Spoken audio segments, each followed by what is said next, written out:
Unti-unti na akong nasasanay na wala ka. Merong mga oras na naalala at namimiss kita.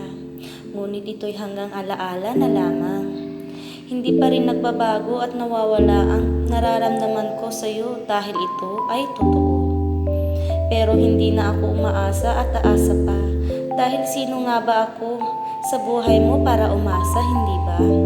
Hindi na ako aasa pero ang kalimutan ko'y hindi ko magagawa.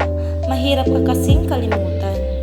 Sa kaunting panahon na nakilala kita, binigyan mo ng kulay ang aking mundo. Pinaranas mo sa akin kung paano sumaya. Naalala ko pa kung paano mo ako patawanin at pangitiin ahapot hanggang tenga. At lahat ng iyon ay magiging alaala na lamang. Mga alaalang hindi ko makakalimutan. Dahil sa mga sandaling iyon, naramdaman kong maging espesyal at masaya kahit hindi ako ang tibok ng puso mo. Pero kaya ko na ang sarili ko.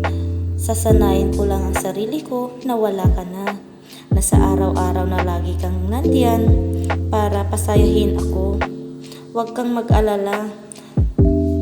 Magiging okay lang ako.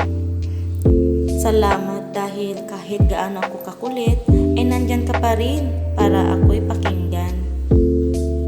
At wag na wag kang mag-aalala. Hindi ako gagawa ng ikakasama sa sarili ko. Darating ba yung panahon na maalala kita, ipipikit ko lang ang aking mga mata at sasabihin, I am so grateful na nakilala kita. Thank you for watching guys and listening sa aking poem. And please subscribe and hit the notification bell for more videos. Thank you.